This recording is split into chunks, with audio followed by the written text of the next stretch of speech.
Welcome to turning a moment into a movement. Light up. This little light of mine, I'm gon' let it shine. I'm gon' let it shine.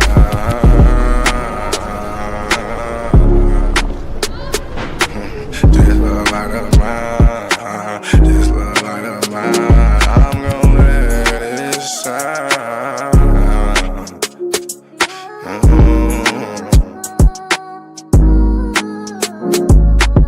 This little light of mine, I'm gon' let it shine. I'm gon' let it shine. This little light of mine, I'm gon' let it shine. I'm gon' let it shine. Oh Lord, just let it shine. This light of mine, this light of mine. Oh Lord, would you please just let it shine. Take the drama out of my life. Oh Lord, every night the pain ain't right. I wake up at night, I never sleep. 26, 10, and 7, that's just me. Every day I need a little seed. I need a little fresh air, man, I need to breathe. All I know is trauma, all I know is tickets. All I know is no visit. All I know is a mission to get straight up out of prison. Lord have mercy for me. Lord have mercy on my people. Preacher Mary Washington and all my real.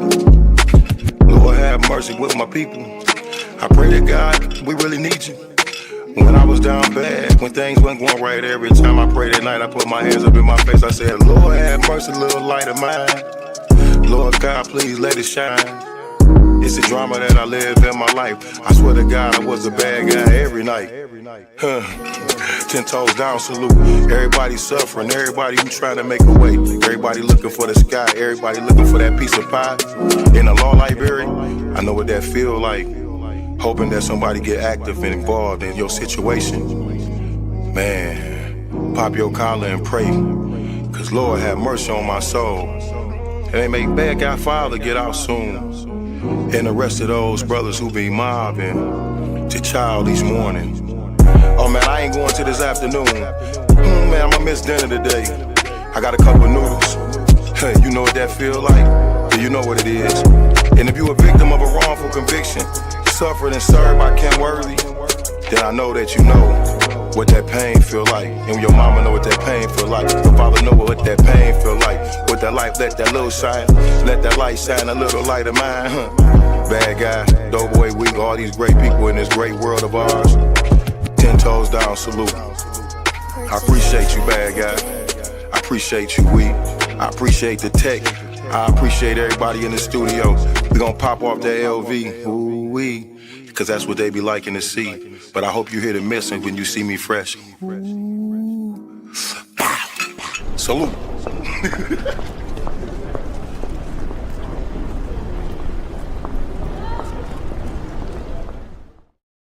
Greetings, everyone. Thank you for joining us tonight for turning a moment into a movement. I am your host, J Love, and I also represent the Justice for Gerard movement. And Gerard is why we come here every Friday at 8:30 because of that journey with him. I created this platform to empower our listeners to stand up for those who've been wrongly incarcerated and those who are dealing with injustice. So thank you for joining us tonight. I'm glad that you're here, and I look forward to this conversation with you and with our guests. So our mission here at Turn a Moment into a Movement is to bring awareness to all that are impacted from being wrongly convicted, overly sentenced, mentally ill, and medically frail in our community, to inspire, organize, and educate all communities about the needs to disrupt systems, policies, and patterns of the criminal legal system that leads to wrongful conviction. So thank you for joining us. And I want to also say thank you for those that are watching us on Facebook, Instagram, and YouTube. Hey, everyone. And those who might listen to us later. We appreciate you for supporting us. And go to our YouTube page and subscribe, because with all the craziness in the world, we don't know if we're gonna, how long we're gonna be on like Facebook or or these platforms. But we know we're gonna be on YouTube, and all of our videos are on YouTube. So go there and subscribe, and you'll be notified every time we go live. So now I got that out of the way. I want to bring on Trisha. Hey, Trisha. Hey, family. How y'all doing? Jay, how you doing? Yes, I'm tired. Yeah, I am extremely tired, but blessed and grateful. My name is Trisha Duckworth. I'm the executive director of Survivor Speak. Just really feeling grateful for the spirit of stick-to-itness, right? Because stick-to-itiveness, right? Because if you have that kind of spirit, no matter what you're going through, you will just keep pushing through. Now, you must rest, because that is very important too, right? For us to make sure that we are resting our bodies and refreshing our bodies. But, the mission remains the same, and that's to stand 10 toes down, no matter what that mission is at that time. And we have been doing that this past week, in having the informational rally for Crystal Clark.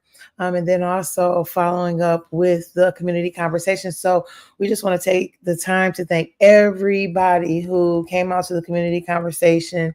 And even want to thank CBS News for airing the story.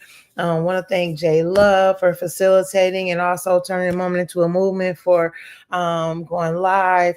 And just thank all the sponsors, everybody. But most of all, can't forget Michelle, Chantil.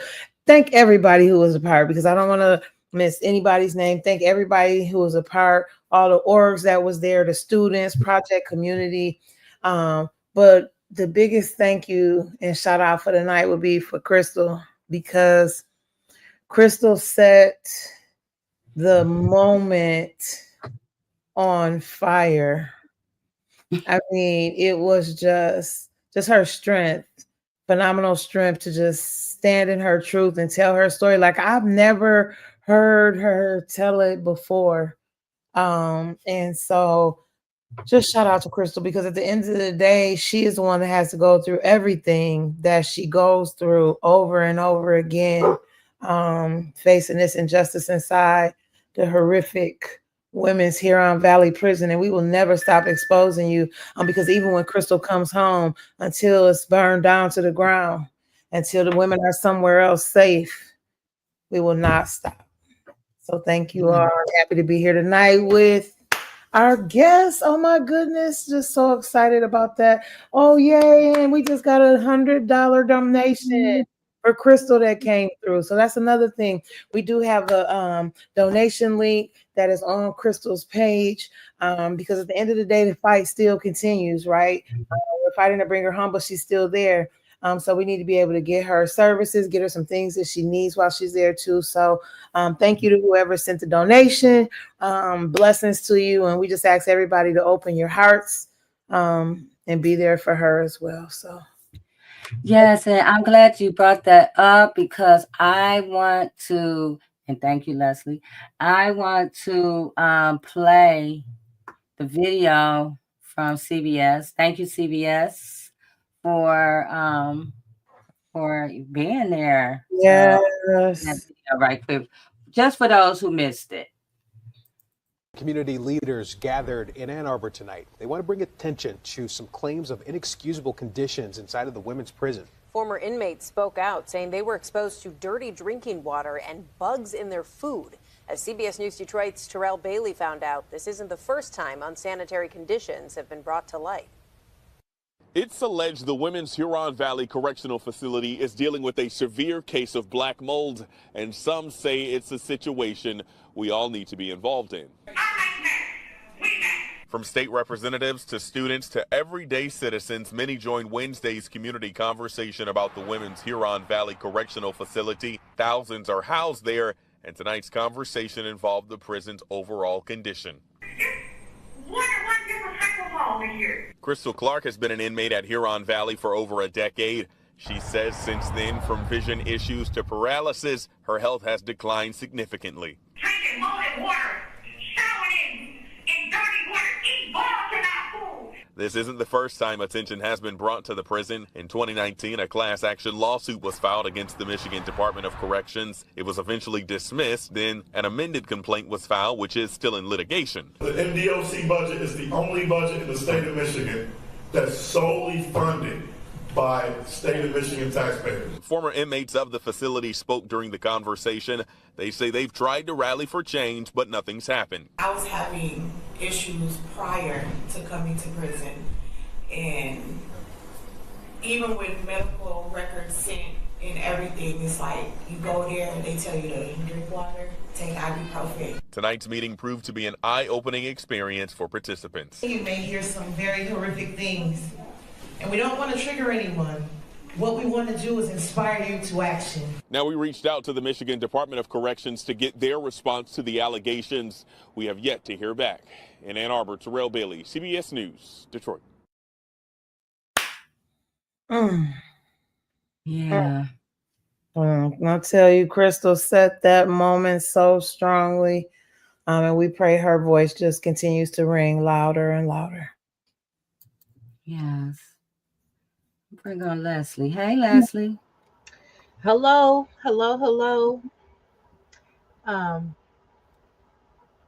Yeah, I'm still metabolizing everything. Yeah. That was a big moment. And so as the mom of an inmate, it was hard to hear because it's always hard to hear about things that happen in the prisons because my son is a quiet person. And so he goes through things and don't always talk about it, but I can tell stuff is different. He was recently moved farther away from me, so I can't get to him easily. And I just can tell, on our calls that he's going through something. And, I hate to use that saying, all I can do is pray, but literally that's how I feel like that's all I can do right now is pray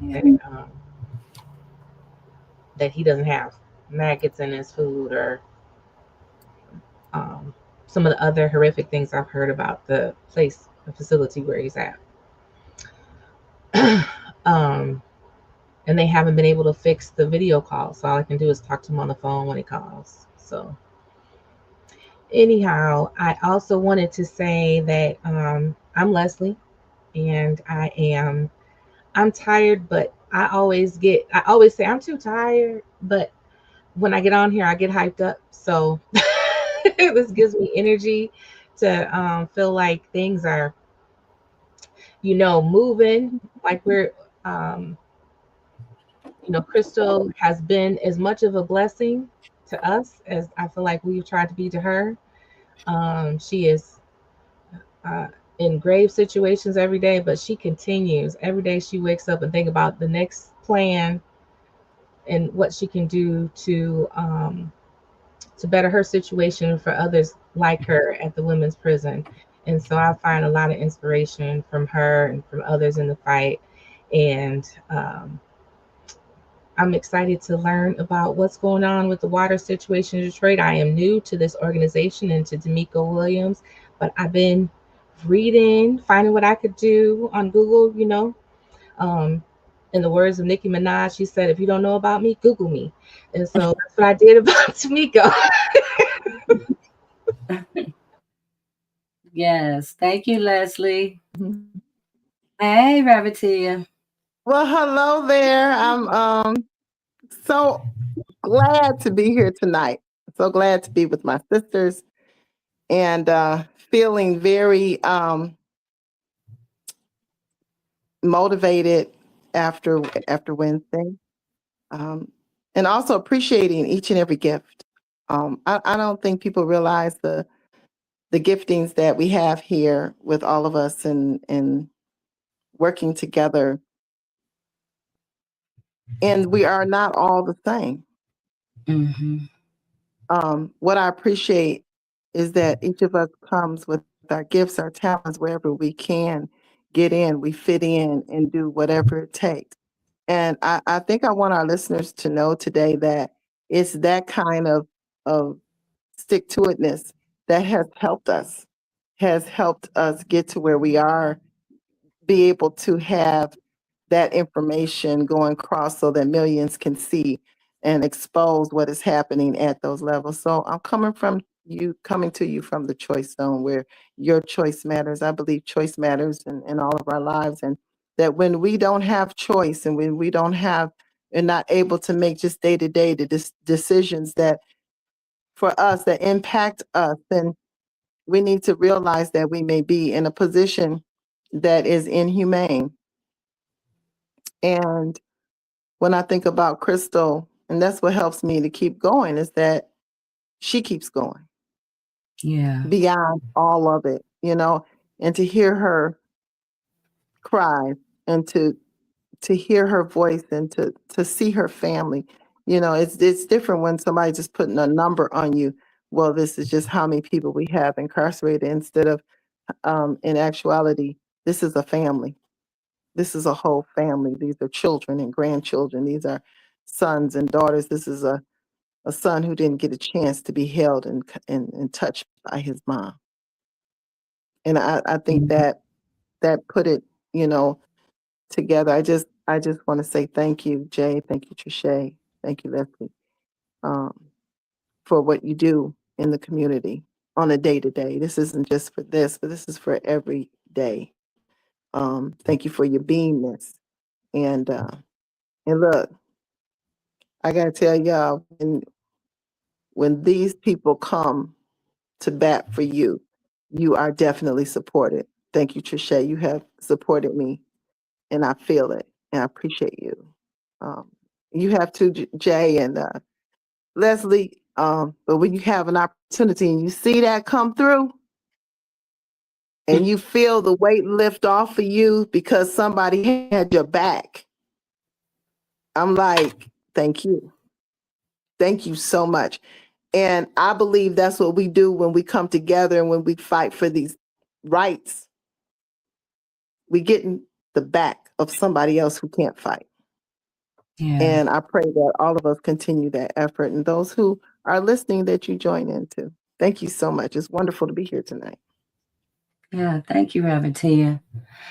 So, just for the viewers or the listeners who ever listen later, and we have been doing a series since we came back in February, and we've been focused on Black Liberation and Abolition movement.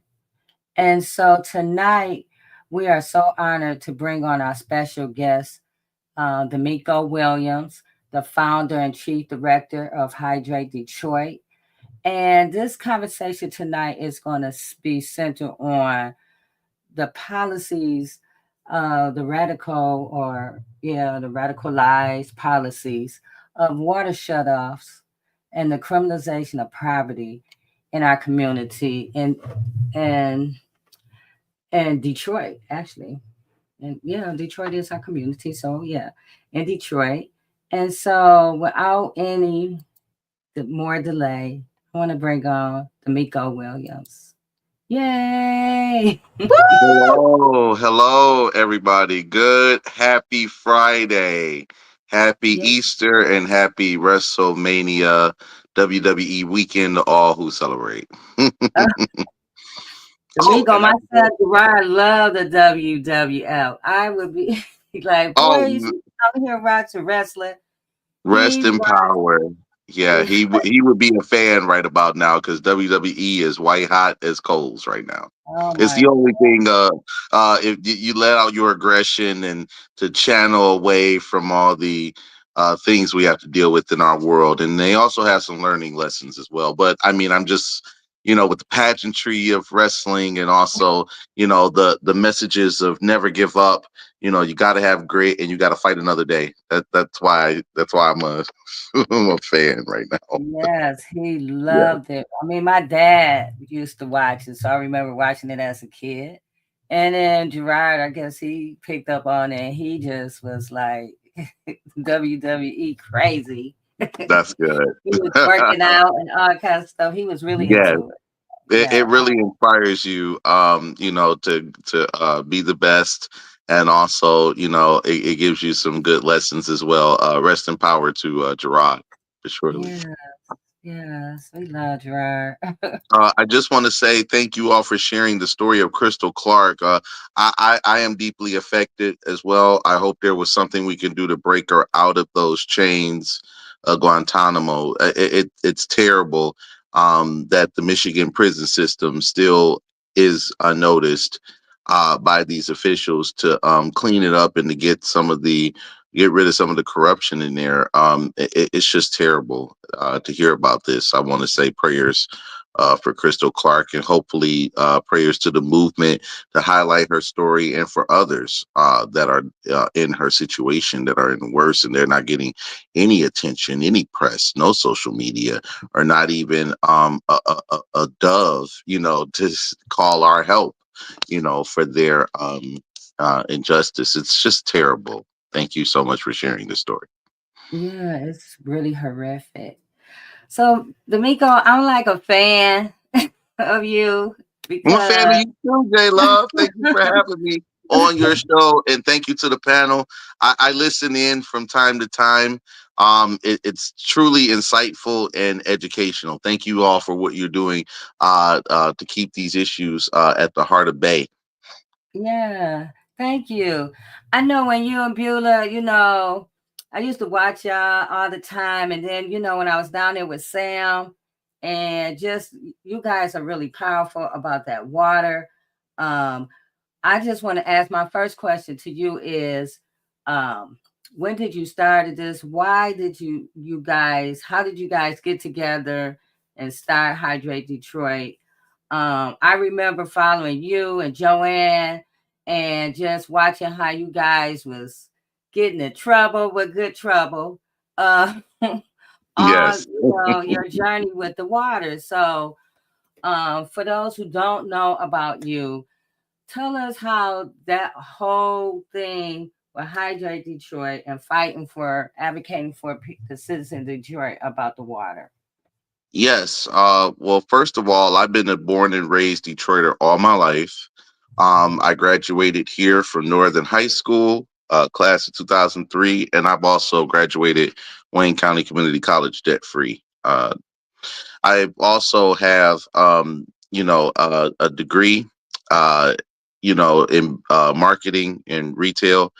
Uh, when 2012, 2013, the city of Detroit was going through an emergency management and bankruptcy.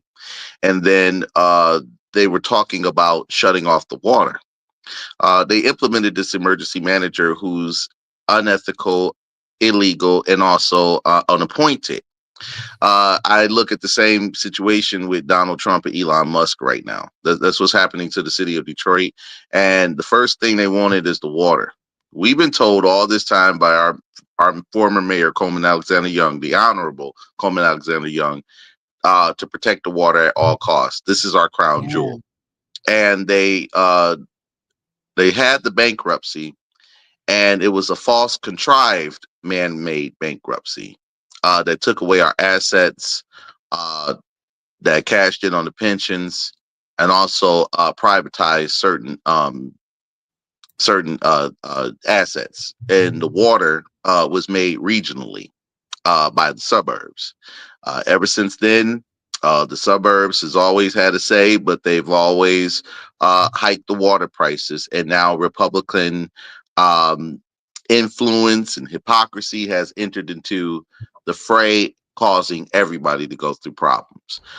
So when I first started, we first started, delivering water.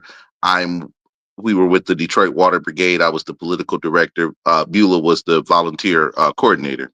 And we delivered water. We paid people water bills. We were taking people to the water and sewage department. During 2014, the city had a big moratorium, and it also had a bankruptcy. In the bankruptcy decision, the judge said that we have no human right to water constitutionally. And so ever since then, we started Hydrate Detroit. Myself and Beulah Walker, we started that to provide education, to provide more opportunities, and to also have a more volunteer educational arm with the political motive for Hydrate Detroit. So 10 years. 10 years we've been rocking hard, and we have not stopped. We're fighting water rates, we're fighting shutoffs. We're also trying to implement policy to make it fair for Detroiters. And now we have to go throughout the region and throughout the state. That's over 150 municipalities and communities within the water system of Detroit that we own and operate. Well, ever since the GLWA, the Great Lakes Regional Water Authority, took over in 2014 to 2015, it has not been the same. We have had floods, we have had basements and other, infrastructure that have been breaking, and we have not been taken care of and compensated. You must have heard of Southwest Detroit when they had their pipes and their furnaces and homes fixed and such. Well, what about the other neighborhoods that have been waiting for this and been waiting since 2014, 2016, 2020, 2021, 2022, and they have not gotten any justice? So, you know what I'm saying? That's who we fight for. We fight for the downtrodden, the poor, those that don't have a voice, and those that have had multiple chance or even so much as no reprieve. You know what I'm saying? We give advice to people that are buying homes and such, but not to buy land bank homes. We're opposed to the Detroit Land Bank and opposed to scumlords and slumdog millionaires doing 80-20 and putting tenants in houses and apartments, and they're not paying the water bills or the property taxes or responsibilities. It turned into a lot. I mean, I lost track of how many people we've helped. Beulah lost track because we come into so many people that have so many problems. The water was the one thing that broke the whole camel's back. People have been suffering through DTE, through property tax overtaxation and others issues and situations. But the water is most important. Water is an essential human right. We make it so. Water is an essential human right. And I've been telling people, this is the only place, we don't have any environmental justice groups that's actually getting in the face of these officials and making them do the work that they are tasked to do. So people were literally losing their homes because they couldn't afford their water bills. Yes, if you let your now if you usually we let the unpaid water bill roll on our property taxes and we'll cash it out. But now you can't do that. It's separate. They separated the property tax from the water bill. You must pay the water bill. And a lot of people have lost their homes due to a high water bill. We help people with over $1,000, $2,000, $3,000, $5,000 debt. My highest bill was $20,000. Beulah worked on a case that had more, and she was able to get the whole plumbing and everything fixed. We have a lot of connections with organizations and resources. I was thankful to work for Detroit Public Schools as an intern and to maintain some of the relationships that I've garnered, including those when I've formerly worked for the city. And we just been through a whole 10 years. We're still fighting, but it's not as bad as where people have fought and they had nothing to show for it. We have everything to show for it. We had 4 moratoriums. We also had a big shut-off stoppage during the COVID pandemic. And even when we came back from the COVID pandemic, we had ARPA funds that cashed out people water bills. I've been screaming for water amnesty in the city of Detroit. $45 million cleared off the homes and tax rolls of Detroiters, period. And those people are zeroed out. But we still have those that are in a situation and have not been able to get those savings. So we're working hard to ensure more Detroiters through the availability of the federal funding and such that they give the water department in order to make make sure people are whole on their water bills. Wow. Leslie, go ahead. She had a question. Yeah, I did. So what is a land? You mentioned, I'm going back a couple paragraphs. What is a land bank? Can you explain that? Oh yes, the land bank is a collection of properties the city has in its database that are abandoned and vacant, and they are reselling those homes or making them available to you, Leslie, for $100 a lot or $500 up to $1,000. You could buy a property for a little to less than $1,000, and you can fix it up and you can live in it, right? But you have to bring it up to code. You have to bring it up to certain permits and licensing and things of that nature in a short period of time. The land bank has had delinquency of water bills and property taxes and liens and such. And they've been sitting there abandoned. Banks, Wayne County foreclosure, they're all in bed with each other. So I'm just trying to give you a synopsis that the land bank are homes that were collected, that were seized, or that been sitting there abandoned, and the city took ownership of it, and now they're selling it to you for $1,000 to buy. The problem is they don't give you the whole entire. If you hadn't done your research, and we have many people trying to do HGTV flip my house type projects, and it's not easy as you think it is. You know what I'm saying? Because they cost more than what you put into it, and it's also showing unfavorable among the speculators, outside investors versus you and I. If we're Detroit citizens and residents and we want to have a place to borrow, so we want to invest in our own city. So the land bank basically, at first it started out as a good idea of a good opportunity, but in the long run, or however, it was made to fail, and it was also used to benefit land sharking and money laundering through the actual municipal government of different entities, corporations, and people who represent, such as the Dan Gilbert or the gentleman that's currently having his castle taken in the city of Detroit. Okay. That's what Trisha was mentioning. Yeah, I don't know about this East Side Mansion. Oh yes, yeah, that's been a whole thing. I'm sorry, I don't mean to laugh at other people, but let me just be honest with you.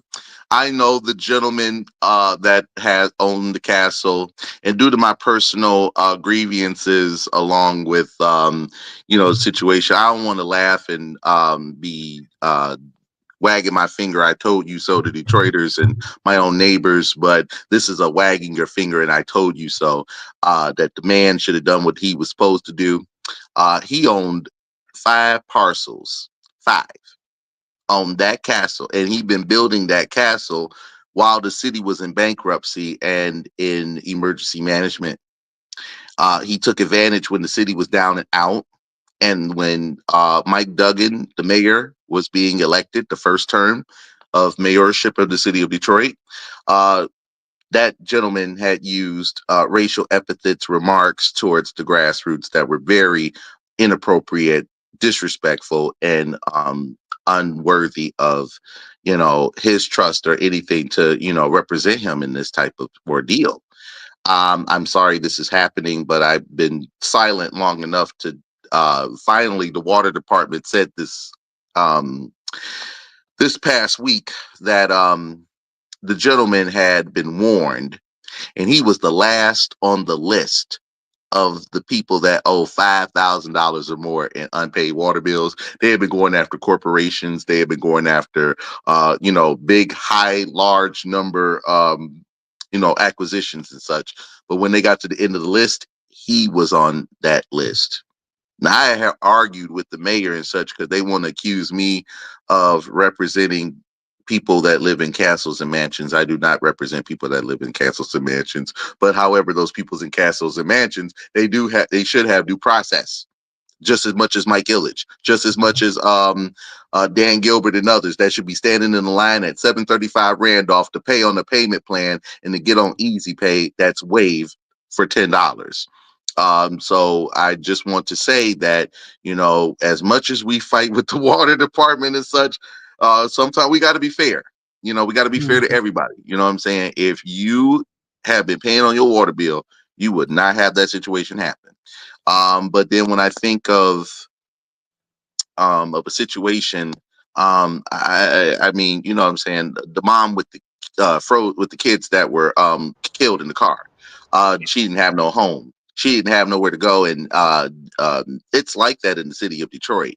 I just want to say that, you know, it could be from you being in a scumlord house that put your name on the water bill as a tenant, and they weren't supposed to. Landlords are not supposed to put tenant's name on the water bill. However, they do it in the water department, collect the debt of the property, not the debt of the person, the debt of the property. And it falls on you. We fight through those issues. And I've been telling people all do your research, go to 400 Monroe, check the title, the deed, and also the land parcel. They should tell you all the FOIA. You should FOIA that information if you can. I know the city want to play games and charge you high fees, but you need to do that research before you sign your name on the dotted line for a land bank property or even for a foreclosed property, because they don't do those title checks, especially when you check with the water department, because they're not going to give you the information. But I just wanted to say, yes, Beulah Walker said, yeah, there's over 70% of homeless women and children in the city of Detroit. Most of them that got the water shut off and had to leave the home because they didn't want their children taken. And you I was got about to people say, out don't here. you lose your kids for that? Yes, and we're currently this has been a private project of mine, is to find missing Black women and children, but also find out how many CPS cases have there been of children removed from the home due to water shutoffs in an unstable home. And that is from Detroit Public Schools. That is information from the local authorities, even through the workers.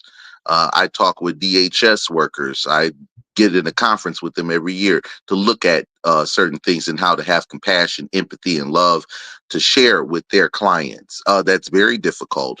Social workers and also psychiatrists. And it's very difficult. I mean, when you think about water and how could people be without water, and they're paying on the water bill. They ain't paying what you want them to pay, but they're paying on the water bill. They should be able to get you know, a fair shake to keep their water services on and not be shut off unless they pay, you know, this rate of water. It's unacceptable, because Detroit had the lowest rates in the nation, and because of the inflation, the takeover, and also the privatization of certain water, we're paying for it, and we're paying for it out the price of our pockets.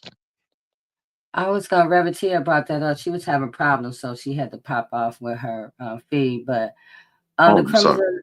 criminalization of poverty, you know, what we started off in the beginning, you know, taking kids away. You are, um, you know, punishing parents because they're poor. And so even, you know, just this week, the man who supposedly jumped to his death at one of the prisons out there in Jackson. And, you know, upon our research, he was in there because of child support, you know. And so these I'm things sorry to that hear that. Yeah. constantly punishing people because they're poor or they can't pay. So it's a crime that you don't have water. You know, it's a It's crime. also, you know, if it ain't one thing, it's another. It's like, you know, what we all share this one resource of water. So what are we going to do? Are we going to forgo our medication or the water bill? Are we going to forgo food, items for the kids and such, or the water bill? Last time, I mean, and they know it. They don't, that you don't want to pay your water bill, but that's not true. How they say it, you know what I'm saying? How we all, if we trying to fight DTE, they raise rates on all of us. I'm suffering right now, and you know, you get on the payment plan. You try to get on the payment plan. The payment plan is fixed. So this current payment plan with Easy Pay, I just want to say I worked hard on this Easy Pay program and covered all of the bases to where no one should be missing a bill payment, period, because they're coming out with a feature that you could use your Cash App, your Apple Pay, and Venmo to pay on your water bill, and it doesn't have to be all cash, money order, or check like they usually require. Also, you know what I'm saying, you have the ability, so that you can't, whenever you do get money, you can put down whatever. And if they waive the $10 fee and allow you to get on for the first month, that's amazing. You know what I mean? But also we want protection. We want protection to make sure people are not being shut off and will not be in the risk of shut off again. They cut off the lifeline enrollment because of federal funding being short. They cut off the lifeline from 60,000 people down to 28,000 people. That's getting the $18 water bill. You can't F up an $18 water bill, period. Right. And if you're paying the $18 water bill, you keep paying it. It'll go down. You got people that have $5,000 worth of debt and they paying $18 water bill. Where they do that at? Where they do that Mm-hmm. at? And any other place, Atlanta, and this model is becoming talked about across the nation. But I tell people the facts and the truth that although they want to implement a program like this, we have to make sure that it's fair and equitable for everybody. You can't have 100,000 people on a program and then you can't service those 100,000 people every year. You have to have a certain allocation. We're fighting for federal funding. We're fighting for state funding. We was this close about to get the state funding for water affordability, and it fell apart due to the Democrats, due to their inaction and ill leadership. So I don't want to, I campaigned very hard. I talked with my state representatives. I worked hard with the majority leader, and they dropped the ball basically. So I mean, after that, we're just stuck. We're back at square one. I do feel a certain type of way, all the work that we've done, and for these leaders that are paid by the taxpayers to represent and to push this through. And then the Democratic convention, I raised hell. J Love, I raised hell. Everybody got the business from me, and they were all making excuses. What excuses could you make to blame the black woman? You could blame one black. I'm not going to play those games. Let's blame Representative Karen Whitsitt. Let's blame the black woman. Let's blame the 56 to 60 Republicans that walked off the floor of the Michigan State legislature and did not want to vote. I can't blame them. I can only blame the people that was tasked to represent us. And all of our dreams. Even there was a big thing with driver's license and immigration, prison reform. There were some big bills that was supposed to come down that pike at Christmas time, and they did not, because there was no quorum, there was no session. So that was that was all of our dream. That was Detroit. All of the work that we've done for the past 14 to 20 years, even before me, with Michigan Welfare Rights, Maureen Taylor, Monica Lewis Patrick, We the People of Detroit, and other advocates, Isaac Robinson, gosh, a lot of people that have championed environmental justice, and it was right there at the ticket, and they didn't pass it. And now they tell me, so what's the use of even going back and forth? I'm trying to hold on. I'm trying to continue to fight. I'm trying to push through and, not let this get to me. But ladies, to be honest, it has gotten to me because it has gotten to me because the sheer fact of people acting like this is not a big issue or this is not a number one, they should have picked this up from the get-go. And now they're having obstruction, but you're making excuses. You're not fighting for the people. You mean tell me you can't get Matt Hall down there and make him vote? Like, come on, there's too many rules and regulations. I'm tired of that. It's time to break those rules. Unjust laws should be broken when it comes to water affordability, when it comes to criminality. It's illegal to turn on your own water, but I know people who do it. I don't never say anything, but you know what I'm saying? I don't blame you. You gotta have heat. You got to have warmth. You got to have water, because they're all supposed to be public human rights. Yeah, I was going to say that. How is water? How is these things civil rights? Like, you want to make people pay all of these exorbitant prices and stuff. Because I was just listening to him talking about the water bill. I think it was like this year or the end of last year. They voted on increasing the water prices and everything. And I'm like, come on, the people are having a hard time paying the water bill right now. And so now you want to increase it on everybody across the board. Even out here where I live at, the water is just extremely. Mhm. And Yes, and it's so funny because 27 communities across Western Wayne County said no, they're not paying. 11 communities inside Macomb County said no, and Wayne County especially said no. Detroiters said hell no. And we're not paying. And they continue to raise. I mean, they just do it without the care of the people. You know, you could go to their meetings and GLWA, and you could get a public comment. You could speak about everything and such, and they'll still do what they do. And it's sad because you're looking at all of these instances of the flood of Southwest Detroit, infrastructure problems. Why they got traffic blocked? Because they got these big old pipes and such they're putting in the street. It's crazy. And, I just want to say that I had proposed back in 2016 to put together a workers and builders program. Beulah and I was going to start a workers and builders program. That's how she got into construction. She became one of the first female construction workers in the city of Detroit, excelling.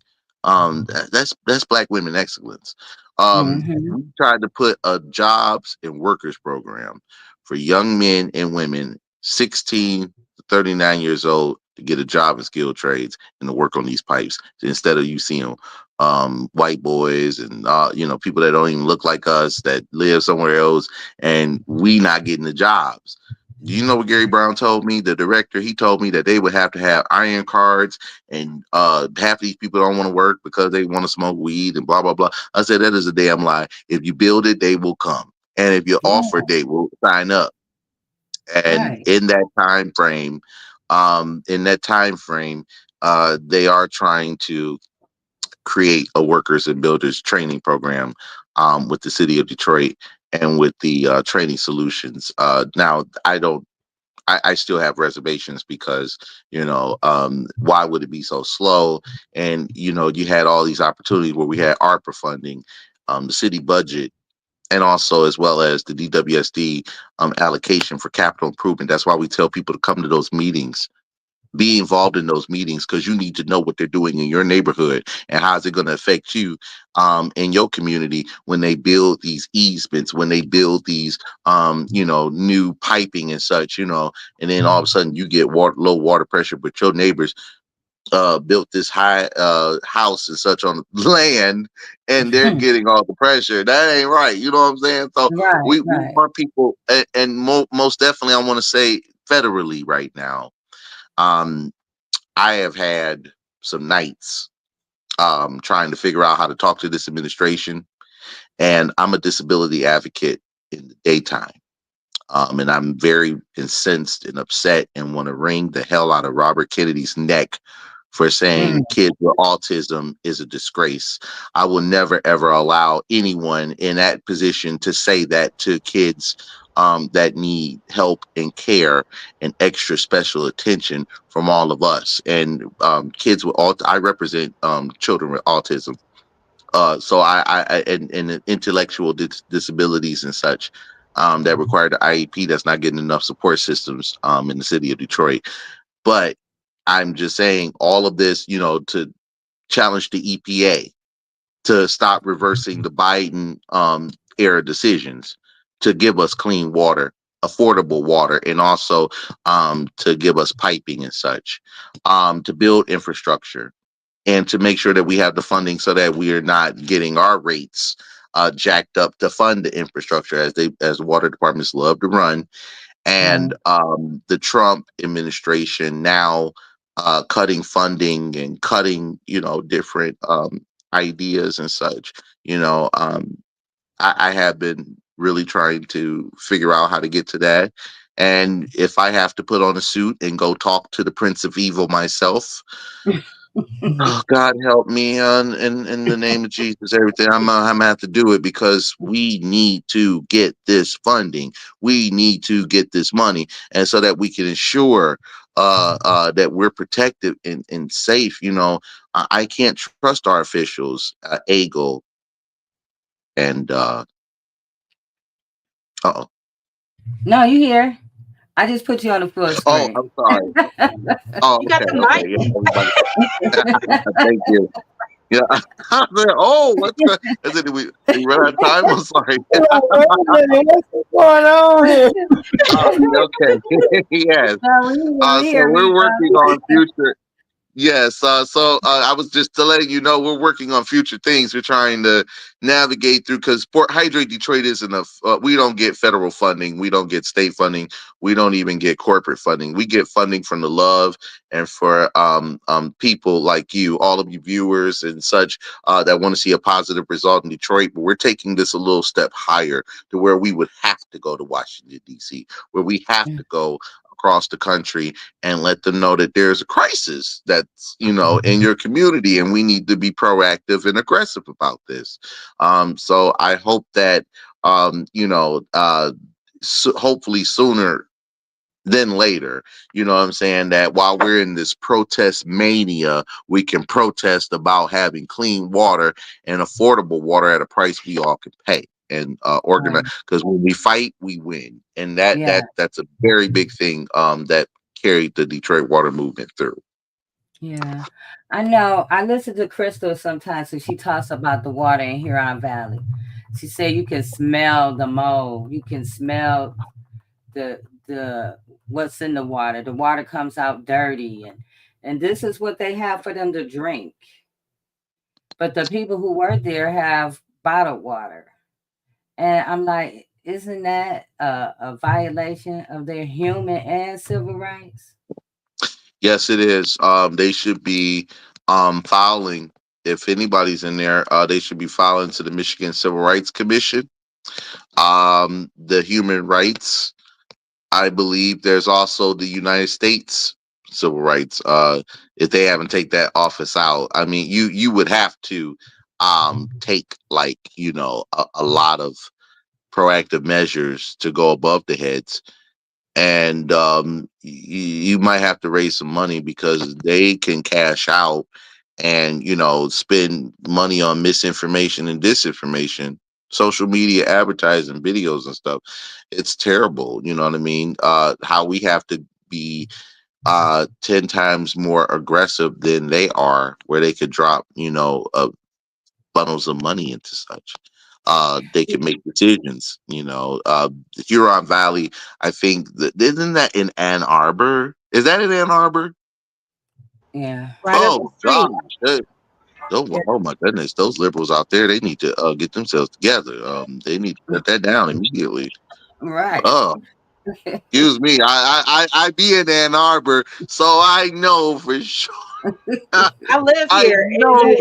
AJ. I know for sure there are some activists and folk that ain't allowing that to happen. That we don't hear from them. So J Love, you got something here if you bringing this to our attention, for us to know we can do something about it. But yes, I think that there needs to be complaints made about that. Also, the watershed council and such to go through those communities would be helpful as well. Bring it to the city council's attention. I was just in front of a group of people in Trenton, downriver area, with the hands off anti-Donald Trump movement, and sharing with them my experiences and stories of protesting and resistance. It's so different. I never thought we would be in this predicament. But I was sharing with them what their power is and how to have fun at it, but also, to make sure that they're seriously bringing about the issues and such, and they're educating people, and bringing a friend and doing the necessary uh, movements needed in order to represent that movement and make it stronger. So like I said, for the water movement in Detroit, Flint's next week is commemorating their water struggle. And I could just only pray to God and lay my head down at night that Detroit, and we were saved from the storm. Flint got worse, and Flint ain't fixed, and that could have been us as well. That this whole region needs to be proud that we're not in that predicament as well. Beulah said, Beulah said we're gonna. Beulah said she's gonna. We're gonna draft a letter for Huron Valley. We will do what we can. I will do see what I can do to get with my contacts in the environmental world out there. yeah, because they got toxic mold, all kinds of mold in there, and the mold is even in the water, and it's all over in the showers.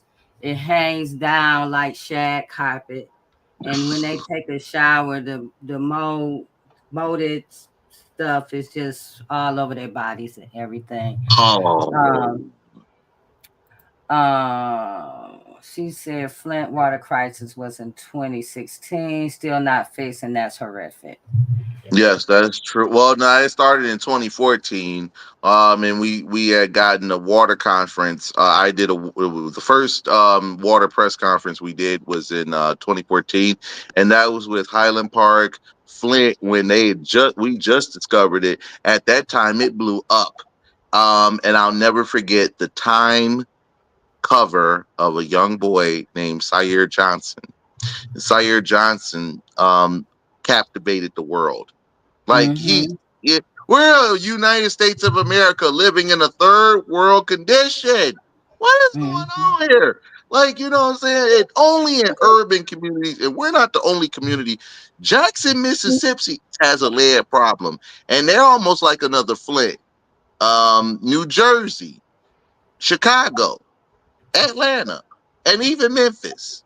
So I'm trying my best to share what we know, and stuff with their community, but they're having the same problem. They can't get to certain folks. They can't make it an emergency concern. Their officials downplay and play it off and such. In Louisiana, you got people still affected by Hurricane Katrina that are not made whole, and they were gentrified. You know what I mean? And when you look at Black centers, environmental justice, like I said, if this happened in a white community such as Bloomfield Hills, Farmington, or Livonia, them people would be throwing chairs and tables at their city council meetings every night until it's fixed. And they when it comes to Detroit, Flint, and Benton Harbor, Reverend Edward Pinckney fighting for justice up there, and they're like, oh, well, your officials, you're all responsible for it, and AGLE want to play games as well. That's why I don't have no respect for AGLE. You know what I mean? As far as I'm concerned, AGLE is the middleman. You know what I'm saying? We look best out for our communities, but we shouldn't have to be buying bottled water for each other and living off of that when we should be demanding that the tap gets fixed. Yeah, because they was even targeting Reverend Pinckney. They was, Reverend Pinckney talking about the water, and they was coming in, with criminal charges and stuff against him about allocating the water. And it's a shame because Reverend Pinckney is the only one speaking out against injustice in Benton Harbor. And that's how we know that, when we hear updates from him, he has a podcast as well. Reverend Pinckney is still sharp. He is still speaking the truth, and he is still right as ever. And it's just sad because how many other we get so immersed in our community. And that's the thing of the water movement. We can get so immersed that if we look at Ireland, Ireland, I went to Ireland in 2014. They invited us as a delegation to talk about our water situation. They were fighting water charges. They were having water paid in their taxes. So they had free water. They want to take the water out of taxes and privatize it as a separate entity. And they had meetings. They had ride shares, transportation. They had a big protest that had over 100,000 people, and they suspended the water charges. It's still on the table. And then they have other issues such as housing and discrimination, and then also with no homes for women and children, but millionaires and billionaires in the land, they're getting, all this money for nothing. So, we have to remember that, as we go forward in our fight, think about others and remember where you've been. Remember where you've been, because before then, I don't even know, like before I woke up on my mother's couch, and hearing the news and hearing they're about to shut off water, and this shit is sending me into a spiral. I'm calling all my officials, city, mayor, council, ombudsman, anybody who listened to me to help me fix this situation and stop this. That's where it all started, number one. And then I had to tell my friends, share the story on my Facebook. I'm concerned about this. Will somebody join me and support me? That's two. Three, find out when the next water board meeting is. Okay, let me go to the water board meeting. Let me express my dissent, because if you turn off the water on all these people and such, we're gonna have a public safety hazard, and all of the, and can they usually they wouldn't let things get this way, J Love, and unless they would go to lengths to help the people and give people an opportunity and a chance. They'll have a big fair at Cobo Hall, and we did that. We had a fair. 5,000 people showed up and showed out and got waivers for the next 2 weeks to handle their situation without having the water shut off. That was the only thing that we were able to do to save people. And even though if I said 90,000 when I went on Let It Rip to debate the water director, I said enough people will show up, and they did. And after that, more people started calling, and they were getting the waivers and payment plans. So, it's only so much that, we all can do, but it's also much what everybody can do. Right. Go ahead. Your mic's not on. Oh, I'm sorry. Good. So I feel like I live in two worlds, or maybe three or whatever, but because I do live here in Ann Arbor, and so I'm involved in because I care about water, more so not just about water bills, but like the PFAS and the lakes where we have Gilman Science, who has dumped all this stuff in the water in Ann Arbor, and there's like decades of Black women who decades ago there were Black women that had like traces of rare forms of breast cancer. They were all like getting their water from that similar source. So right now, Earth Day is on Tuesday.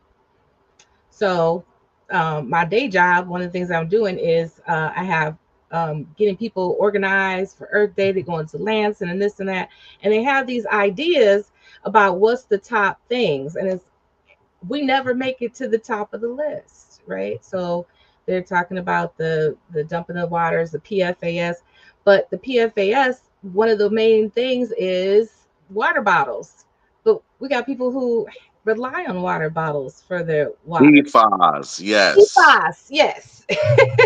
Yeah, so they're relying on that. But anyway, so then carbon taxes, it's made in such a way that it kind of moves it. The language excludes us from this water movement. Okay. Where there's thousands of people, there'll be thousands of people in Lansing tomorrow about water, and again on Tuesday. Okay. But they're not talking about the most direct issues that our folks are dealing with around water. How do you see us connecting better with that? Yes, we have to connect most definitely on some issues that parallel in all of our fight for water. I mean, when we get to talk about water, we're very broad. Why are we fighting for water? What parts of water are we fighting for? It's not just affordability and reliability. It's also making sure we're accessible. And the only thing I know when I heard PFAS is Anthony Spinola. Anthony Spinola is the best expert I know in regards to PFAS, and it's everywhere. It's even in our plastics, our products. I thought in our food, and I'm a little nervous about that. So I need to know more information in order to, you know what I'm saying, be more aware. But yes, we need to seek out those and make sure that we're participatory in listening and where people have been. You know, you got people that have been fighting water over 20 years and haven't had their moment in the sun. We also have those that are newly environmental um, leaders, and they're hungry to teach people, you know, all about what's going on with our water and how to be zen and take our waters more spiritually. Also, I want to tell you this, Leslie, that I've been trying. This year, I was trying to organize a conference to bring people together in certain areas of water to discuss where we are and what do we need to do to connect with each other and to build a stronger movement surrounding some of the issues around water.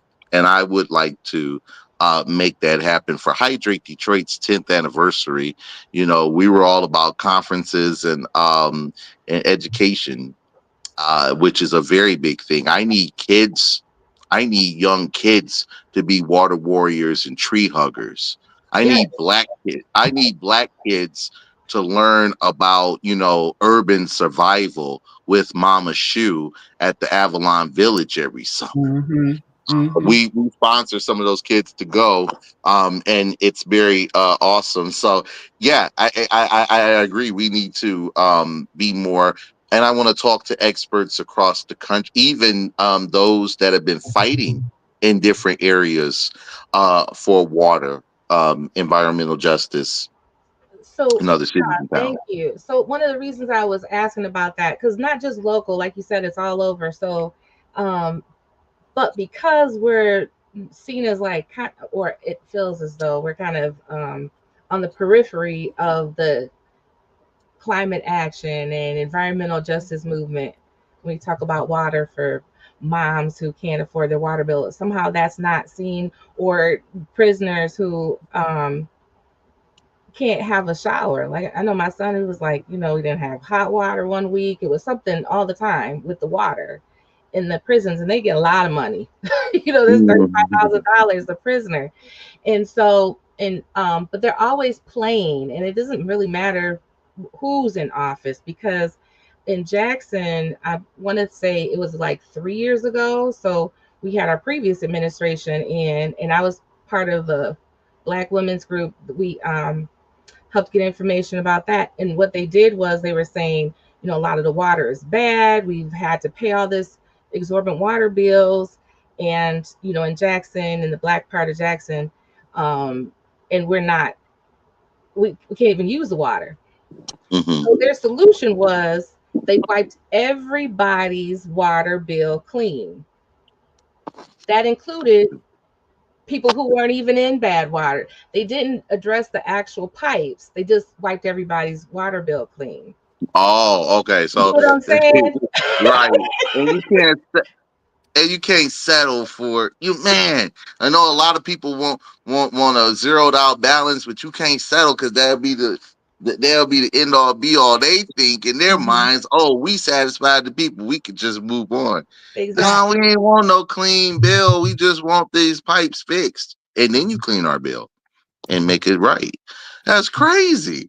And I'm fighting with so many water operators, directors, and finance people, even some of the administrative board members of some of these organizations that tell me, you know, oh, well, we've been at this, blah, blah, blah. Okay, but what have you done to been effective about it? You know what I mean? And what have you done to educate people about it? And why is it so hard for you to turn the page on doing the right thing? Some of them don't, Leslie. Some of them don't. And this is all, you know, when people getting them jobs, they don't know how to handle the job. They were just only there for the popularity and the flash of it all. So they're not going to make any changes. We have to do whatever we can to make sure we get the right people in there to make the changes. But also some of these environmental groups and organizations, I try to subscribe to the emails. I try to subscribe to the newsletters to keep informed, like Jefferson Chalmers Water Project. The project with there was a project of I think it was Earthships in Detroit, and they were concerned about environmental justice. The Greenways Coalition. I also try to check in with Ann Arbor for Power, and they know organizations and they keep in touch. And then I also speak at Skyline High School in Ann Arbor every year with their Black Student Union, and I talk to the kids about water and environmental justice. And the first question I'm asked by those kids is, what can we do to get involved? I said, hell yes. That's it, and the work still continues. We have to be positive, not make it so hard, but also we have to be proactive and use people where they are. If you have a certain talent, you have a certain specific niche, that's what we're looking for. And then we can go forward with building on a movement that's going to be worthy for all. So out here in Redford, we have a water issue, lead in the pipes. And so there was a big thing going on. They kind of shushed it down now, but they were giving out filters and saying that the kids can't use the water to brush their teeth. But the seniors, they were upset because, like, we're seniors. Shouldn't we have filters? And they only was giving out filters to pregnant women and children, or people who had children. That's it. So I heard about Redford. Redford had been having problems for years. I would get phone calls from people from Redford with high water bills, and I haven't gotten the chance to get out there. But I've been, what I would do when people would call me from other areas, jurisdictions, and such. I get on the phone. I do what I do, with them in tow. We try to figure out what we can do to, prevent. But most places in the state of Michigan, they don't shut off water. They don't shut off water. Dearborn don't shut off water. Redford tells me they don't shut off water, but they allow people to get into payment plan, and you have to use the wrap. They shut off water. I've told people. Say it again. They shut the water off out here. They shut off people water. Is it for non-payment, and how much would it be? Okay. It would be for non-payment, but they also put it in in the tax bill, and so right. If they can roll it into the tax bill, that's what they'll do. But it is so. I was going to say it's so much a problem that they continue to threaten people with shutting off water, and yet when people do pay the water bill, or they pay that fee to turn it back on, that's wasted money. That's wasted money. You get to send the water shut off man to come out there and turn your water off. Then you got to send them back out there to turn the water back on. That's a waste of money. That's a waste of time. It shouldn't even happen like that. You said about the water being spiritual, and I think that people don't know that our bodies is 70-80% water. And so we need water just to, survive. Our brain needs water to function. And so if we're drinking contaminated water, and you're talking about lead in the water and kids taking baths in lead water, that water, your skin is like the biggest sponge ever. Everything goes to the skin. So when they're saying, hey, we're giving you filters, but what about my bathtub? What about when I'm cooking? So here I just have bottled water throughout the house. I buy big, containers. But I'm all for getting a whole water system or whatever, because who can you trust? Who can you trust? There you go. I'm glad you said that, because I'm not supposed to say anything about this, but I am looking into partnering with a water system provider and we would select certain homes that would have a water system in their homes versus the tap. And I feel it's very important because we want people to drink clean water. And I was asked by a friend of mine because she noticed in my home there were so many water bottles that I had. And she was like, "Why you keep drinking bottled water?" I said, "Because I don't trust the water here. So I have to cook out of bottled water. I have to use distilled water and such like that. And it's Yeah. sick. It's sick. I never thought we would have to live like this. And you got Absapure, you got Absapure, the Culligan man, all of that. They can do, all that work and such, but they want all this money. They don't want to subsidize or look out for the hood. Hey, but I say Right. this, I was like, I want to make sure that we have because as me getting into water development, I'm learning a lot of things about osmosis, alkaline, pH Yes. balance. I'm also Yes. learning about the hydration factor because when you drink water, it should quench your thirst. It should not Right. make you thirsty, and it Right. should replenish you immediately. Be it if you're dehydrated as hell, you dehydrated from the heat, that water should be able to replenish your electrolytes and such, so Right. that you could have balance and focus. And I do want people to have more balance and focus. I need people to drink more water instead of drinking all the pop, alcohol, and Right. the sweets, the sweet Right. You juices need and such. the water that I help that with the kidneys to fit through the kidneys. And so if you putting all this stuff in there, you're messing up your body anyway. But even my dog, I give her filter, distilled water. I don't give oh her sink water, yeah, because I can't trust it. I'm not and getting I her know that. we're I'm we're not the kid, and let me just say, let me put all of us in check. I know we're the kids that drink from the hose. Yeah. Okay, I know we're the kids that drink from the hose, but this is different than drinking from the hose. Okay, Yes. it ain't safe to drink from the hose no more. You better not. No, because Uh, when you see the pipes that come out when you see the pipes that come out the ground, yeah. um, it is so disgusting. That's all sorts of bacteria, lead, and such. And where we end up fighting is they want to make us pay for the funding instead of applying for the grants and the permits and such. They could do that, and what I'm saying, but we got to put an investment. We've invested more than enough in our water system. What are we getting out of it? We're paying salaries. We're paying fees. We're paying on infrastructure that's never. We don't even have a clear check across our state what has benefited for our communities. Hmm. So if we're paying the bill, we're paying the tab. I need ROI. I need receipts, and I need to see line items and where those projects are today. Right. Is our people being hired on those jobs? If you give away all this contract money and such to outside companies, they're out of state, they're not going to have the same care and consideration as Right. our people do. So I'm just saying, we have a lot. We have a lot to do, but the work is never done.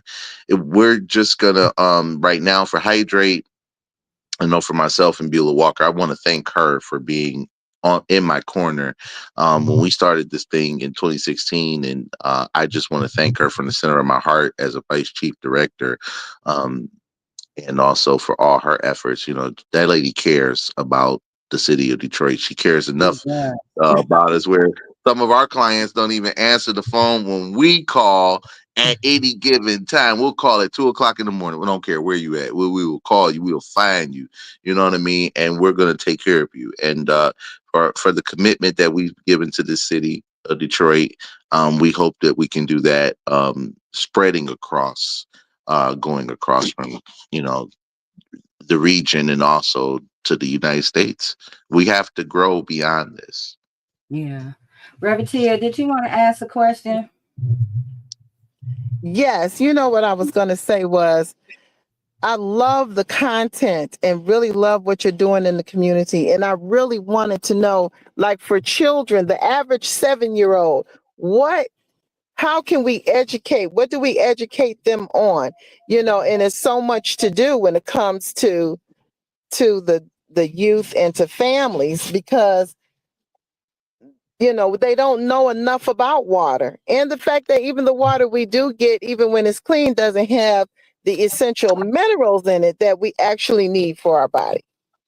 And a lot of that. So when you talk about educating young people, can you just give me a quick spiel on what is the content of that education for our listeners? Discussing water and its importance and what they feel about water. Learning about what a child knows about water is everything. And children are very, very smart. When they know that they need water to bathe, they need water to drink, and they need water to live. When you ask them, what does water do? They'll tell you, little answers and such, and you get them to expound on what they know. And that's how we can interport. That's how we can teleport our information. But I don't try to make it too heavy. I try not to make it too heavy for many of us that get tired of talking about water. But I just want to expound on where they are and work with where they are and get them to see the importance of water as a whole. So if I'm trying to teach, so if I'm in the classroom for the kids, what I'm saying, I want to know what each of them think about water, what water is important for them. I just try to play off what they know about water, but they never thought, and it's sad, they never thought that water was important because some of them didn't have water. They shared that with me. And some of it get a little raw. I try to lighten the mood up again, and it's a challenge for me after learning upon that some kids don't get a shower. They have to, bounce to place. But some kids are spoiled. And we know that I want to play on what you know about water and also, expand on certain things to why you should be fighting for water. And some of them, God bless their hearts, all you can do is share your story, draw, and use your artistic expressions. You know what I'm saying? For us to get our children to understand the importance of security around water, I just want to be at where they are and take it from there. And those kids are learning about life straws.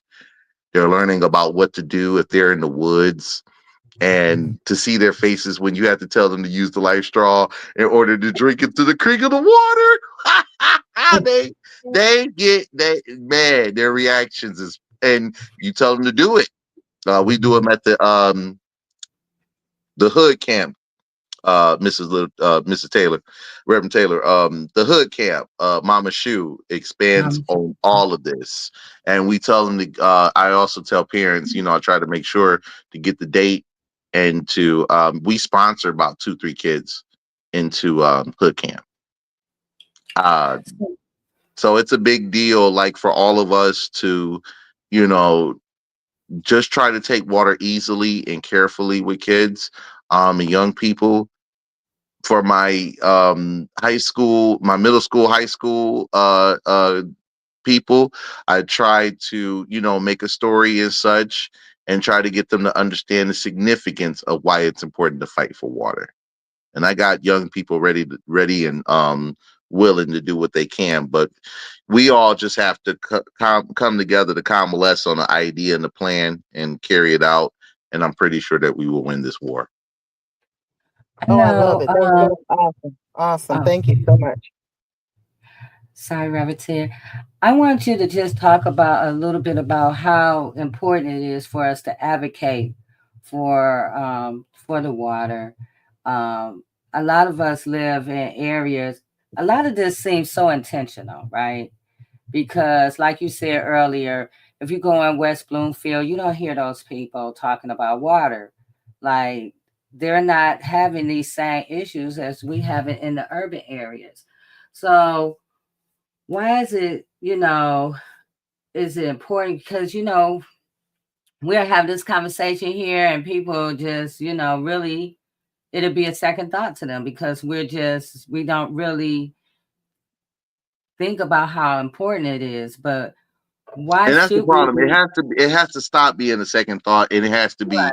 the first and foremost. And for people that don't have these issues, I know certain people that boat and lake on our Michigan lakes and waters. And it's very important to keep those waters and those streams clean and clear, especially when you're getting out in them. I know that we are the Great Lakes state. We have the world's freshest body of water. It's very important to keep that close. The president that we have today, that man would steal our water and would sell it and at a high price to thirsty individuals. And we have to protect our waterways from that happening. I mean, I stress enough to people. I said if they were to shut the water off or they were to poison the water supply, we all would be hit and we wouldn't know what to do. You know what I'm saying? They could use water as a bio threat. I tell people all the time, if you don't get involved, you'll be next on the menu. What else is going to be? What else is going to be there? If they get far with this, you know what I'm saying? So I just implore people. You can get involved with Hydrate Detroit. You can volunteer and give people credits through their work, through probationary activity and such. If they need the credits. We also gave, opportunities for people to learn about how to fight for water. And I tell people as much as I can, if it's not one thing, it's everything. So you should just get involved just for the hell of it and the sake of it, so that when it comes time to get ready, we don't have to. We stay ready because we're already expecting on what's to come. Yeah. Go ahead, Leslie. Um, no, I'm again thinking about what you said, and that's the thing for me is this is everybody's issue, right? And we have to. There is a water movement, and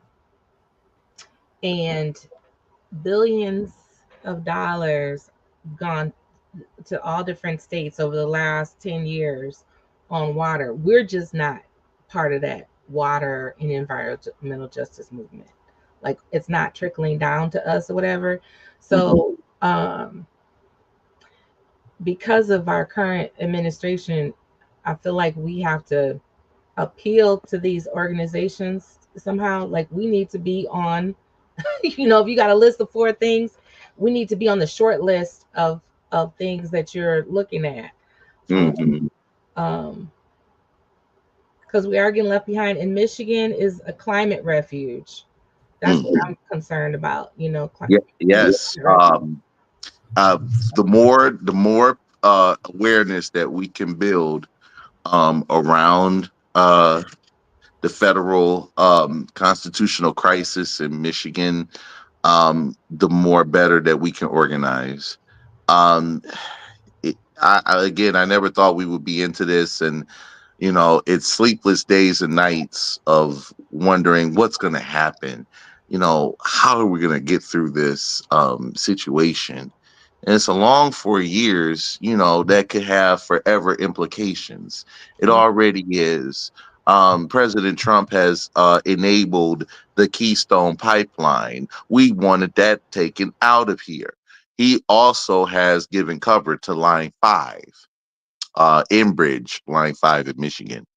And, if I get scared every day that if anything were to happen to that, it would rupture, and then we would have an oil spill throughout Lake, throughout the lake, the Mackinac Lakes, Michigan. I just can't take that. We also have, the Gulf oil spill still unresolved. People that were responsible have not been put in jail and have not been held accountable. and also the EPA director, is a donor of Donald Trump and has no experience within water, health, and safety. Neither does the Health and Human Services Director, RFK. He doesn't have any experience. He's supposed to be an environmental lawyer. So I just implore everyone, we have to stick with our Native American brothers and sisters, and also those within the movement, and let me just also speak to this in regards to Black climate justice versus the climate justice that we all see. When you talk about Black climate justice, we don't get enough support from the climate justice leaders and such. Black people believe in climate change as well, and we do believe that we have to have protections and such, so we don't get left behind. And I can never get over to those brothers and sisters to let them know that any decision that you all make has to include us as well, and we need to be at the table. So Leslie and Jay, we could all make the difference, just by learning, researching, and keeping upon our belt all the knowledge, armed at keeping our water safe, but most definitely representing for urban communities that don't have a voice in front of these climate marchers, justice, and folks. I mean, if I could get the support of Greta Thunberg, climate justice warrior, I'm pretty sure we're going to be going somewhere. Yes. So are there supposed to be protests this weekend? Yes, there are. So here in Michigan as well? Yes. So good, because I have a little today is I want to play this video for those who are going to be protesting this weekend. It's lovely talking to you as always. Oh, hello. We were just talking about you kids. I'm Denise Heberly. And I'm Bill Goodman. Together, we've been fighting fascism for over 50 years. And so much has changed over those 50 years, such as the ingredients to a successful firebomb. And the glass that bank windows are made of. But there's one thing that hasn't changed over 50 years, something that is so important to tell you kids who are new to this movement. Shut the fuck up. You're sitting in the police transport van after a protest? Shut the fuck up. In a holding cell with your comrades? Shut the fuck up. Cop knocks on your door? Shut the fuck up. Texting on an unsecured device? Shut the fuck up. Pulled over by the cops after a protest? Shut the fuck up. Cop just asking about your day? Shut the fuck up. Feds, call your mom? Tell your mother to shut the fuck up. Now, repeat after me. When the cops come calling, what do you do? Shut the fuck up! It's Shut the Fuck Up Friday, and I'm Richie Serjanko, your host, friendly neighborhood lawyer, ready to give advice to some of you that may be hitting the streets, protesting for what's right, and defending what you believe in. First things first, shut the fuck up. The police are not your friends. They are not there to protect you. They are looking for information and gathering things to use against you. You are a target to the state when you take action. If you get pulled over by the police after a protest, shut the fuck up. If the police call you, shut the fuck up. If you're stopped by the police on the streets after a protest, minding your own business while you have a ski mask on, shut the fuck up. Do not engage with them. All you say is, am I being detained? Am I free to go? If you're not free to go, then you must shut the fuck up.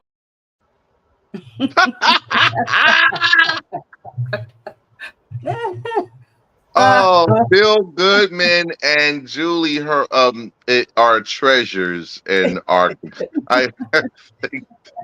wow. Shout out to them. They have kept my black ass out of jail from Black Lives Matter. Wow. Yes. So yeah, that's true. Everybody that's gonna be out there, remember to shut the fuck up. Absolutely. Listen, I am still on rest. I am part of the 92% that is resting. So I'm going to give my kudos, my well wishes and hopes to those that are protesting, and pray for them to advance to a higher consciousness.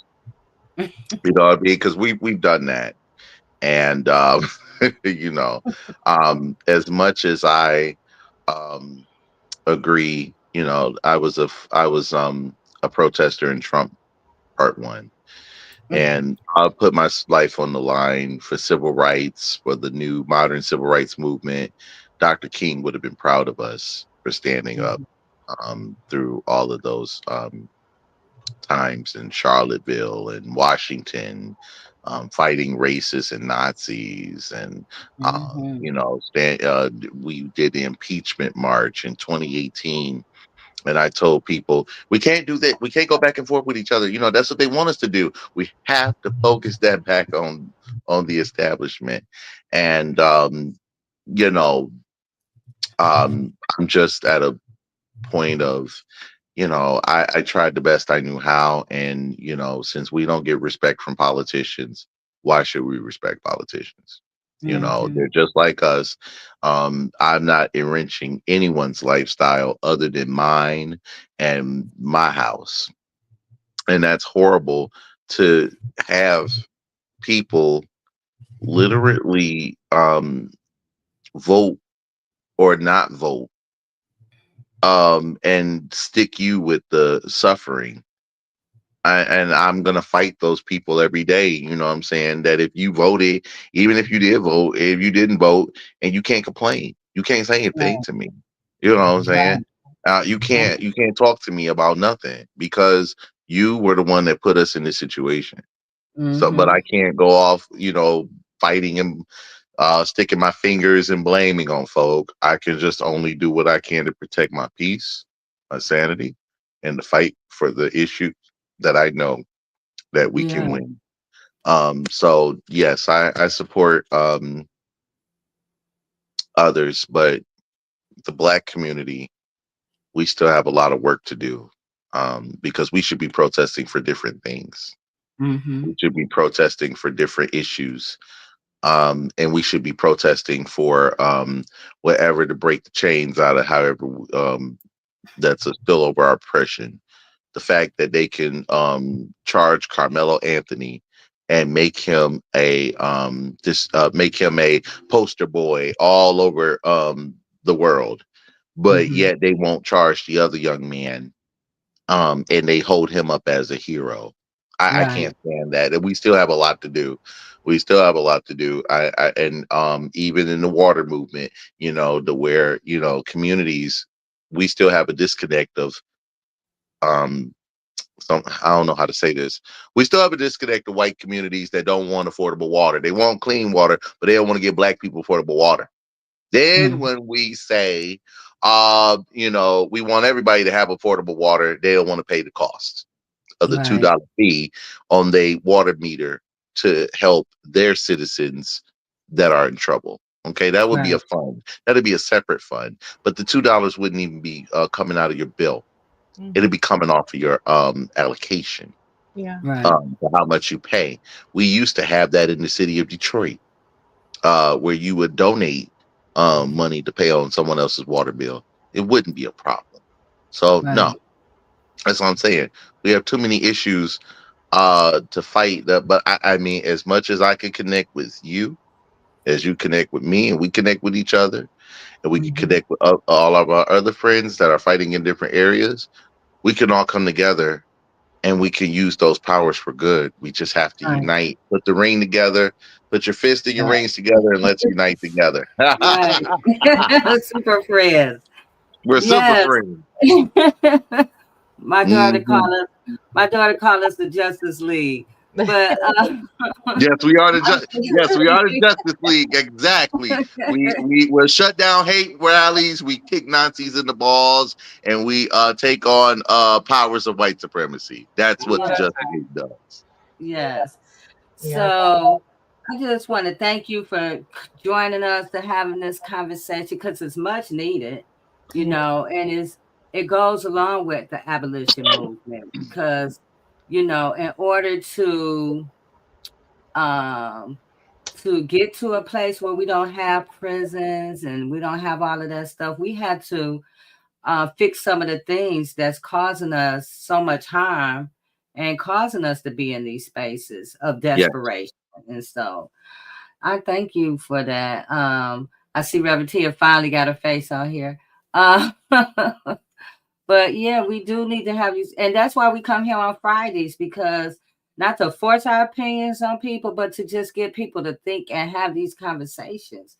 So you can have these conversations with your family, because yes, I know that we're on break and we're got our cowboy boots and our fans and we, got our boots on the ground, but we still have to have these conversations because this is important. And those people that are out here protesting, those are the people that got to fix the problem that we're in right now. And we have to work on our problems while we're taking our break. So yes, absolutely. Thank you. And thank you for saying that, especially because evil never sleeps. Evil organizes even while you all are doing the boots on the ground with the fan dance and such. That's exactly what they want, so that they can organize against you. But you got people like us, your viewers and listeners, who stay ready, who stay on guard, stay on watch, even if it's 2 o'clock in the morning, and also prayer makes a lot of a difference. Yes, Keep your mind centered, and also continue doing the good, because if you seek out good stories, good will happen to you, and you can learn and inspire yourself and re-energize by learning of another way to combat some of the issues that we have in our communities. I mean, we're all neighbors, and nobody is better than one another. I tell people all the time, it could not be you today, it could be someone else, and it could affect you because it affected someone else. So don't let it be you. Nip that in the bud right now. And finally, I just want to say, I want to thank everybody that's watching, that's been a supporter of Hydrate Detroit for all these years. I just want to thank God for being the head and center of my life, and Beulah Walker, Jeff Robinson, Riley Vermilia, Auntie Nay. I want to thank Mama Shu, a couple other people that have countlessly made the mark for this organization. And please, if you all can, send us some money. Send us some money so we can continue this work.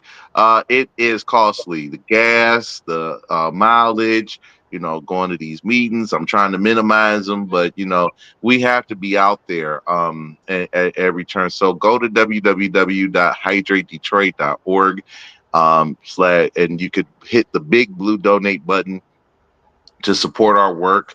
And we thank you so very much. Because I wouldn't do this work without the support and the love of the people. That's really needed for sure. Yeah. Amen. So I also want to remind everyone that this weekend is our wrongful conviction task force and group support group meeting on this Saturday. And for the task force meeting, I guess Andy, the hood candidate, is going to be back. He's going to be talking about Crystal. And also, I want to remind everyone, and why also I have you here, Miko, about our Juneteenth celebration that's going on. Survivor Speak, Trishay, and others who are put this together. This is the 5th year of the Juneteenth celebration in Ann Arbor. And so Saturday, Lady Sunshine and the X Band is going to be there. And then on Sunday, Fred Hammond, she has a total lineup. And while I'm saying Fred Hammond, here's Fred Hammond. Ypsilanti, this is your man, Uncle Fred. Fred Hammond is in the building. Listen, I'm on the way. I'm coming. That's right, we on the way. Juneteenth weekend. We showing up. We're going to show on out.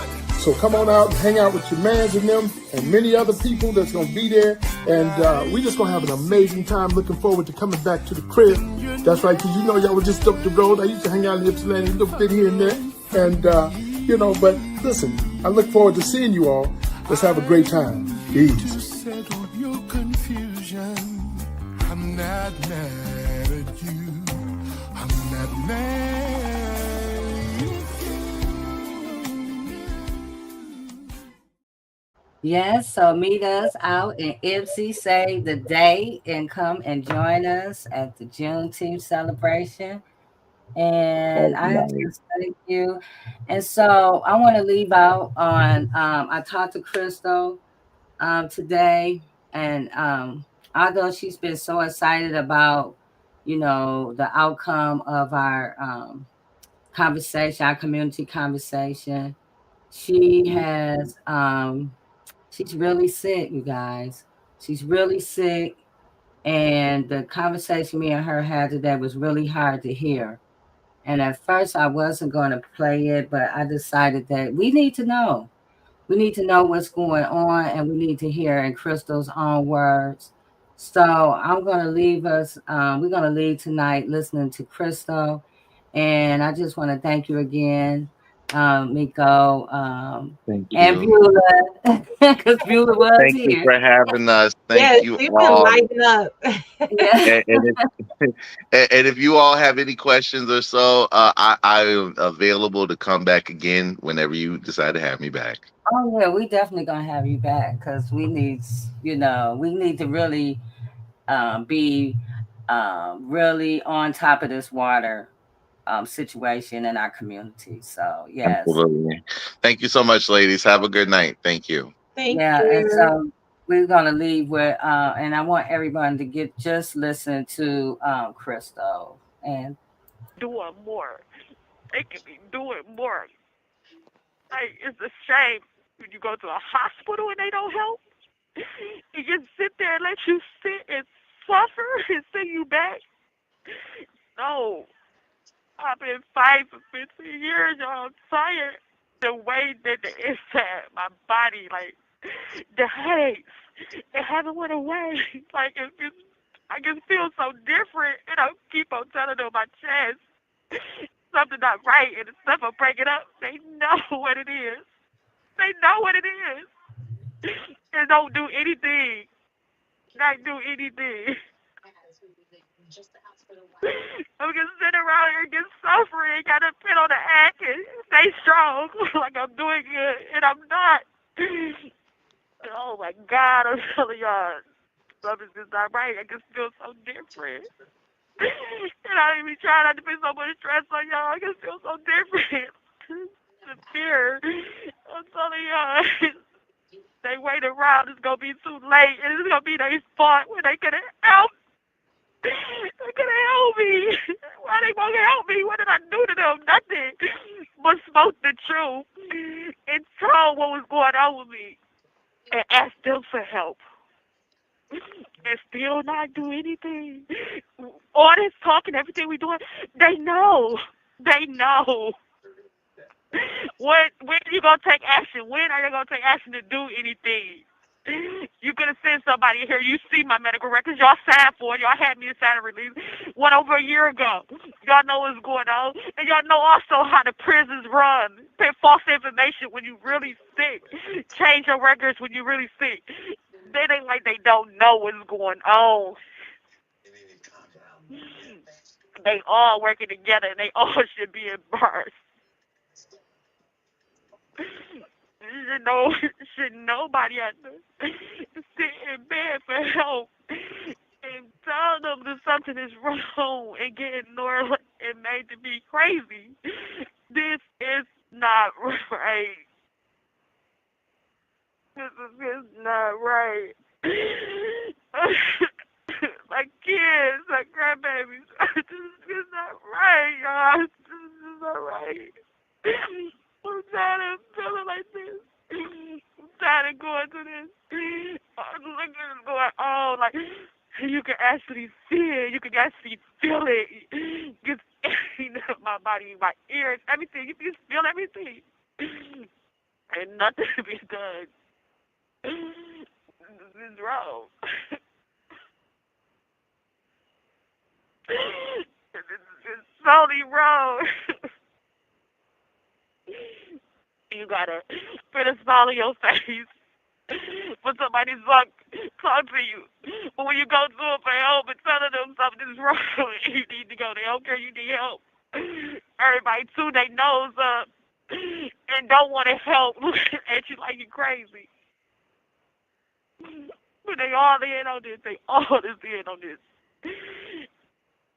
This not right. And I'm so tired. You have 1 minute remaining. Tired. What is hard about helping somebody?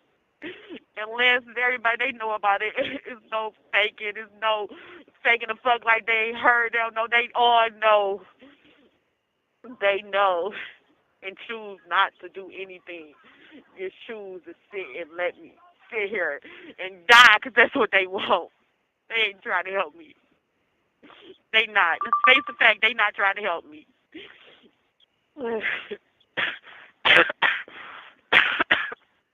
But I wanted to get a call to tell y'all. I can't keep on ignoring. I just can't. I'm trying.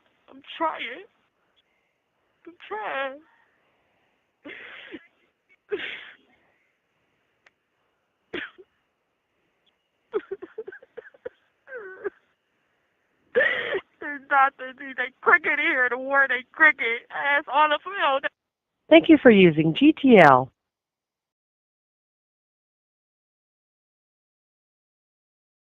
Little light of mine, just little light of mine. I'm gon' let it shine. I'm gon' let it shine.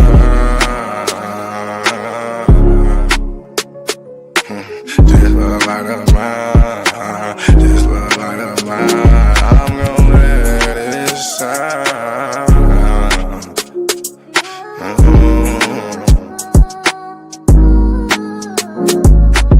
This little light of mine, I'm gon' let it shine.